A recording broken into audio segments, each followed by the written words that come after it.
And we're back, ladies and gentlemen. Thank you for joining us. This is the Good Things Jackson Show. We are live right now on WRBJ, the beat of the capital. I'm your host, Brad Kamikaze Franklin, man, and we are in here. We have another amazing show for you. This show is dedicated to talking about the folks who are doing good things, Jackson.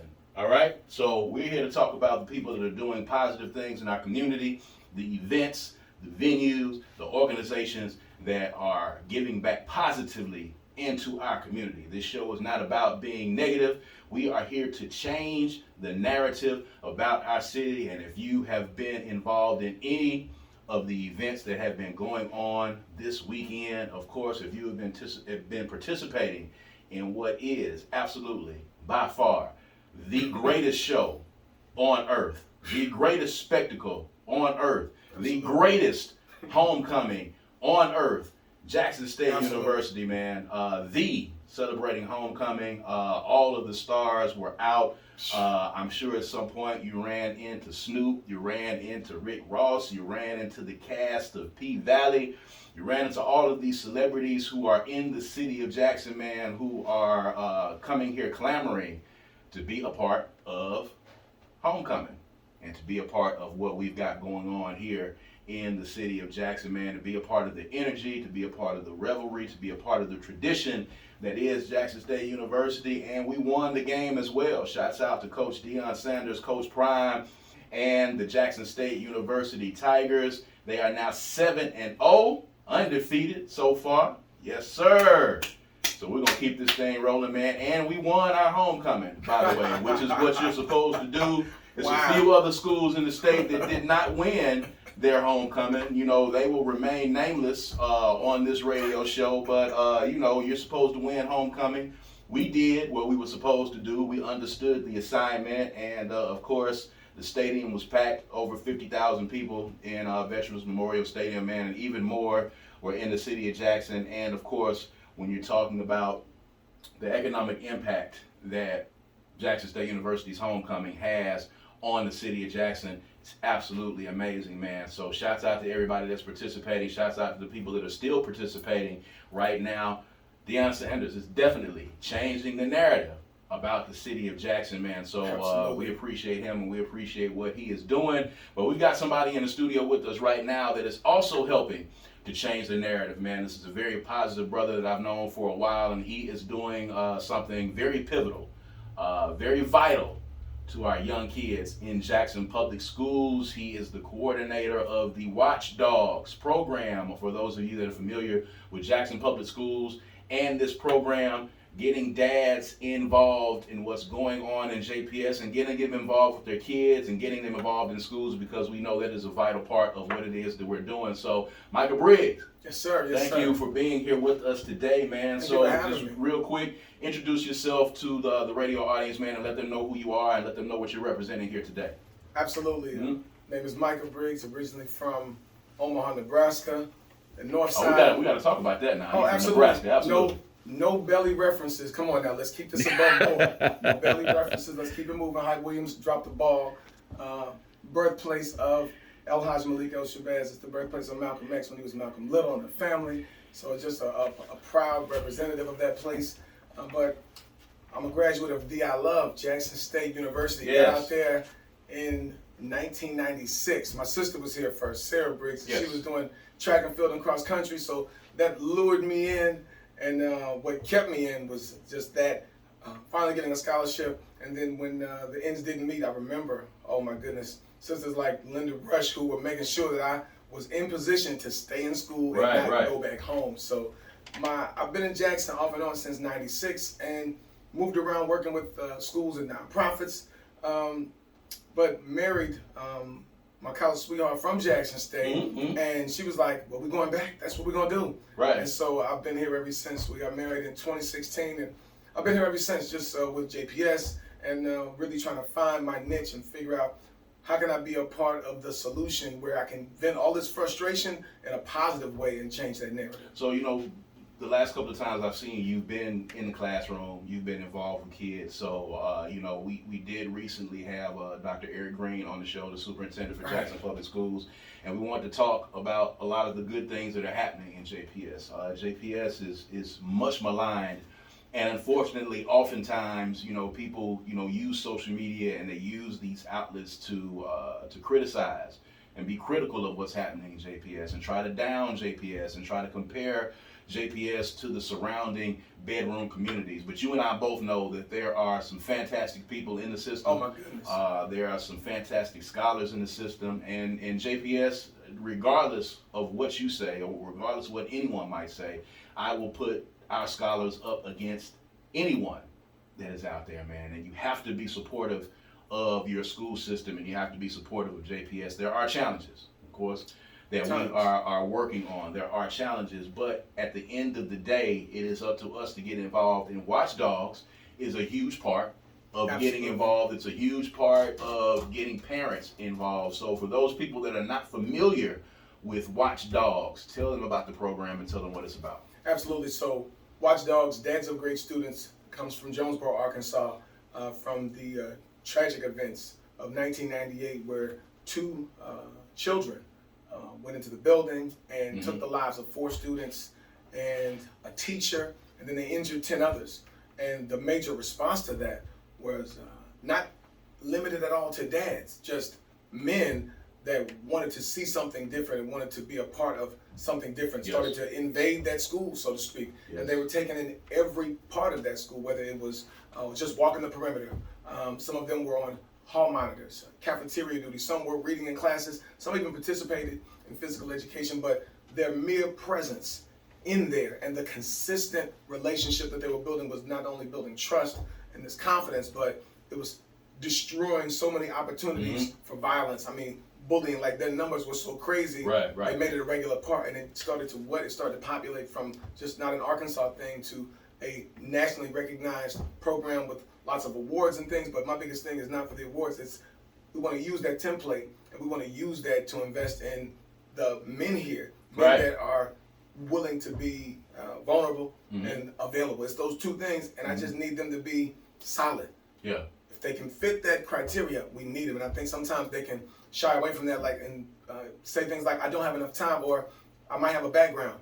No one cares about that. What we care about is there are so many elements of a background that will not stop you from volunteering. And just don't be afraid to try, because the absence of this presence is giving us the status quo. It's giving us the current narrative. But to see what this, so many different levels of intervention are why JPS has moved from an F for an extended season of time to where there were, those big talks of, state takeovers and these things, but to go from that F to a C and then to shine in so many areas, like the rose from the concrete lives here. You know what I mean? That get it out the mud, resilience and fortitude. I've seen it in the staff here.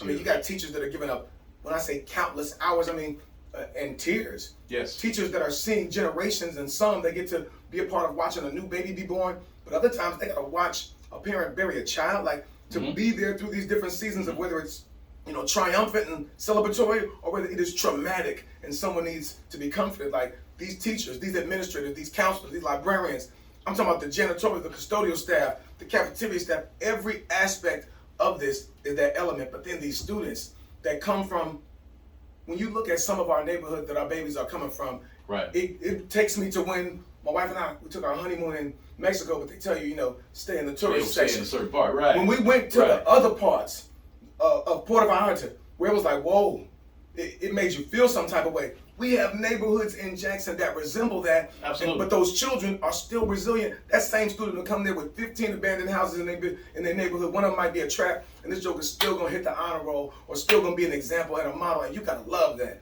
Like, man, in the face of that, you still have that joy, and you're still gonna fight for yourself. That makes me wanna fight for them. Because I see myself and my children in them. I am that labeled student that fit that model, but when you mislabel them and don't give them that chance to shine, you are cutting off our opportunity to see the next innovator, the next venture capitalist. I mean, just you and I both know, just from your background, I remember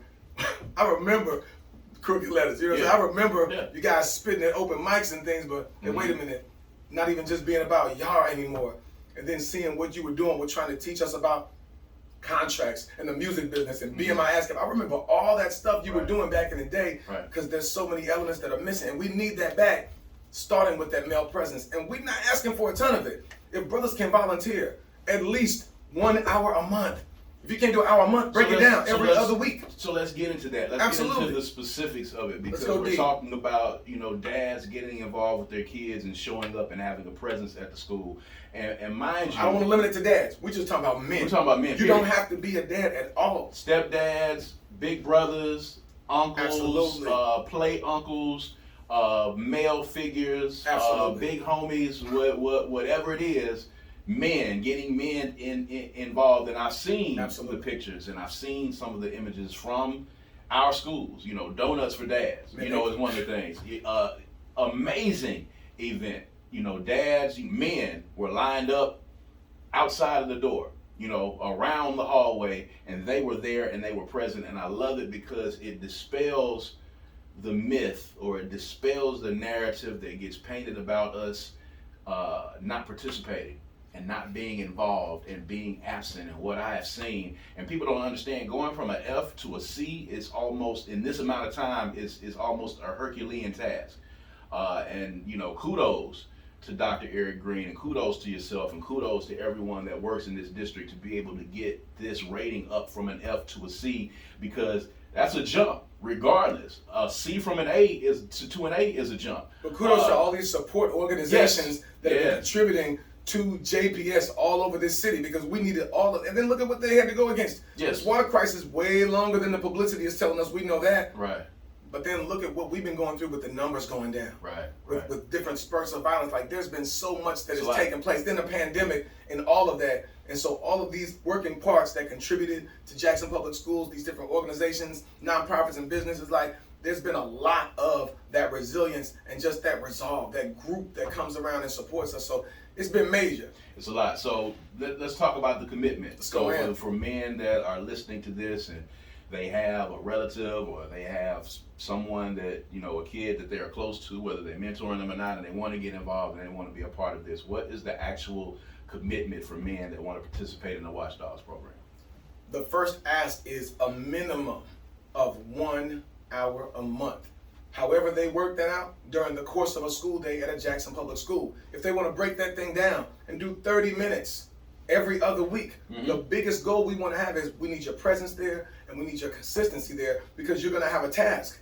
We're literally finding out what men's skill sets are and what they prefer, so that when you get them lined up, you're actually doing something you enjoy. That way you keep coming back, and those children and that whole school staff and family keep benefiting from that. So minimum of 30 minutes twice a month, or 60 minutes a month. If they want to do more, that's great, but at least that commitment. That's what we're asking. So if you are, a man that works during the day, you get your lunch break in the middle of the day, and that's what you got, and you really don't get any free time until the evenings and the weekends, how can those gentlemen that want to participate and help, how can they get involved?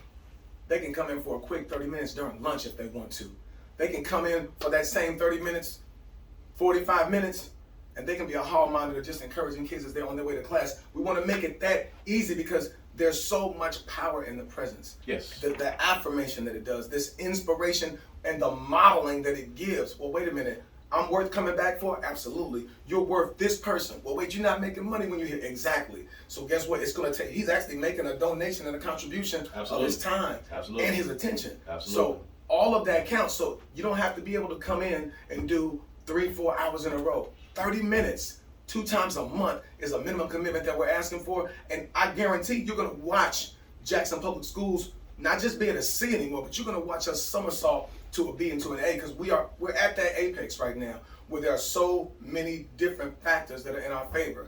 People that are willing to do the work, qualified people that will contribute their sweat equity and their time, and then a flood of resources, even internationally, as a result of traumatic circumstances. We have to take advantage of this time right now. Sweat equity is extremely important. You have to invest in things, and I hope the people that are listening to this are hearing what Mike is saying. You have to invest in our kids. If you want to be able to have a return on that investment, if you want to be able to see these ratings go up, if you want to see these things getting better, you have to get involved, and you have to make an investment in our schools. It's not any different than any of the surrounding bedroom communities. Again, I want to repeat to you, I hear this all the time, but we have to be very adamant about changing the narrative. We have the talent, we have the scholars, we have the administration that exists in Jackson Public Schools, but you got to understand the challenges inside of this city are much greater and well beyond what's being experienced in a lot of these surrounding bedroom communities. But since you've been working with this program, let's just talk testimony. Let's talk about some of the ways and some of the things that you have seen that this program has been positive. Some of the things that these men are actually coming in to do. What is the list of things they can do? You say greeting students. What else can they do in this time when they're there besides just greeting students and besides just being a presence? How can they actually get involved to actually help with the students? They can be a part of tutoring in the class, because there's a model for education now that honestly embraces a student's whole self. So now we're not limiting students to try and work on one ability level. We're trying to teach them multiple ability levels and different learning styles in one class. So that person, that volunteer, might be working with a small group. They could possibly work with a small group in math, in reading, in ELA. There's so many options in art class, in PE class, music class. Like, there are multiple options, even some of the more organized. Man, we've got help that's needed even in the front office. So there's different ways. I mean, even having our parent centers, like trying to set up parent centers that are inside of the schools so that a parent center coordinator and a point of contact can meet and tell a parent where the resources are. Right. Even being a part of putting that together. Field trips, assemblies, the list is inexhaustible. So there's opportunities. You don't have to be a mathematician. You don't have to be a custodian. You can be a mesh of both. You can be a person who just likes to read. You can be a person that just wants to give a handshake and some dap, because all of that counts when we are in this presence of these children and we're modeling that daily. So let's talk about tomorrow. Tomorrow's Parent-Teacher Conference Day. It's the day when parents come in, they talk to the teachers. Me personally, we always take our daughter with us when we go, because we want you to be in the room. We want you to hear what these educators are saying. So when you talk about something like Parent-Teacher Conference Day, when the kids are out of school, what is something that guys can come in and do to help on this particular day? Like, let's just run down all the ways, because we don't want to give you guys any excuses for not getting involved whatsoever. We want to show you the bevy of ways that you can be involved with the WatchD.O.G.S program and how you can be a part of what's going on. So, on Parent-Teacher Conference Day, on Parent-Teacher Conference Day, there's always a need for a greeter. There's always documents that are needed to be copied, put in folders, and handed to parents. There's always an appreciation when there's help in getting more chairs to another teacher's classroom, because the teachers are going to be doing all of that at the same time and trying to meet parents,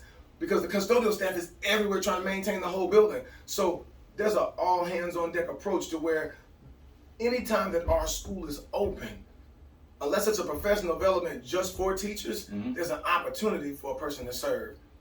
So you're hearing, and we're trying to make it just that simple. Yes, and guys, you're hearing that. So even social media presence for your school, manning the WatchD.O.G.S social media page. Some people, that's what they want to do. If that's what you want to do, guess what? You can keep that opportunity trending to open up volunteering in your school, and you can pump up your school for that. So one of the things that you hear a lot, I don't know how to do this and I can't do that. You're literally telling them, from basically coming in and standing at the front of the school and greeting kids and dapping kids up as they come in, all the way to helping to do some administrative work, helping to do some office work, being an office runner, all the way to working social media, from a point of just standing and greeting kids all the way to getting involved. So men are able to get involved at whatever level they want to get involved. All the way to the book reports.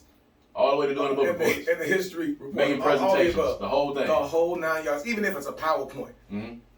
The opportunities in our computer labs are already there. Yeah. We just need the men that are willing to make that commitment so that we can call on them to serve. That's it. So if you are a guy that's listening right now, and you're listening to Micah, and you want to get involved, you have a kid in JPS, or you have a young person that you're mentoring or that you care about.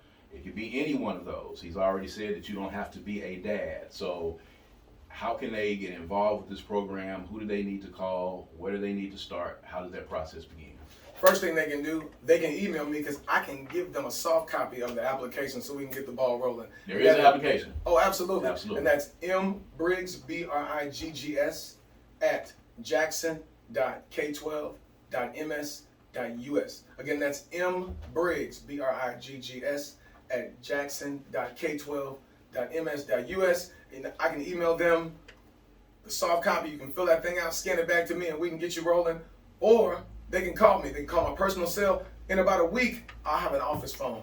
I'll have another cell. But for now, for right now, 601-201-5692. And just one thing I want to address. I know I want men to know that I'm acknowledging that there are obvious barriers that can prevent some of you from doing that. I know that there may be some heartstrings that are getting pulled from a situation with custody and child support in court. I know that may be a thing. There may be a disconnect in communication with a mom or another parent. There may be some situations with law enforcement. But I encourage every man, no matter what, the same things that I just mentioned, those are things men in my family have experienced or I'm currently going through. And the only way you can make this thing work is you've got to take everything you ever dreamed for your child and you have to implement that into your life. And if you are, some of the guys will say, well, man, my dad wasn't there. He didn't show me. And I said, you know what? There was a season of my life where my dad wasn't there. He's here now, and he's phenomenal on another level. But when he wasn't there, I had to acknowledge that. How do I address that trauma of him being absent and still be that dad? Guess what? All I did was just do the things I dreamed and wished my dad would have done. Right. And I don't have to relive that trauma. But if you let your absent father or an absent man that broke your heart dictate your presence and participation in not just your child's life, but other children's lives, then you are a part of this toxic masculinity that's watching them choke out the humanity and the character of our students. Amen. That's same thing that even some of those dudes that were OGs, there were guys that I knew had a criminal element. But they would tell me and my friends, hey, all y'all go home now. There was no shooting until we made it all the way down the hill. Then you heard it. Right. And that's missing. So we got to be the ones that give that guidance. Any guy that can hear me, that respects himself and others, we need you. And there it is, man. So there are literally no barriers. There is No an application barriers. process, but, you know, And no shade to the sisters. Yeah. This is not an anti-woman association. We already acknowledge and thank the Million Mother March that's happening every day. I'm seeing them in the schools working. I'm seeing them at every extracurricular activity. You would think that most of our events were mom exclusive, but that's not it. A lot of moms are working double duty, and we salute you and we appreciate you. But this is our challenge to pull those men back in so they can support you, so that there can be co-parenting and co-facilitating this village. It is definitely no shade, because we salute, I salute when my mom went through her period of being single. So it's love here. Hey, and on that note, we're going to wrap up this conversation, man. But of course, give them the email once again if they would like to participate and get the application, man, if you want to be a part of the WatchD.O.G.S program. That's M Briggs, Briggs, at Jackson.K12.MS.US. Cell phone number 601-201-5692. And that new work cell phone is coming soon. All right, and he's going to give it to you. So, fellas, there's no excuses. Let's change the narrative, man. Let's show these people that we are not thank you for having who me. they say that we are. Michael, we appreciate you I for being appreciate here. you, And for once sure. again, much love to everybody working in Jackson Public Schools and JPS, man. Y'all are doing an excellent job. I don't care what the folks say. Y'all are doing an Appreciate excellent you, job, and we support our school system and we support our educators, and that's the only way that we're going to continue to rise and these ratings are going to continue to go up. We're going to talk about good things, JPS. I received that for the whole show. JPS, There brother. you go. That's for everybody. So Absolutely. we're going to take a quick break and we come back. We've got my man Mike Williams. He's going to be joining us in the studio. He's the manager of the Russell C. Davis Planetarium here in the city of Jackson. And we're going to talk about the planetarium and why the planetarium is so important. I've heard a lot of people talking about the water issues and all of these issues, and whenever the planetarium comes up, people are wondering, why are we giving money to the planetarium? Why does the planetarium exist? Why is it important? They're speaking about it in a negative light, as if it does not deserve to be renovated, as if it does not deserve to exist, even with all of the other calamities that we have going on around the city of Jackson. And we're going to talk about that. We're going to take a little break. When we come back, we got more from the Good Things Jackson show right here on WRBJ 97.7.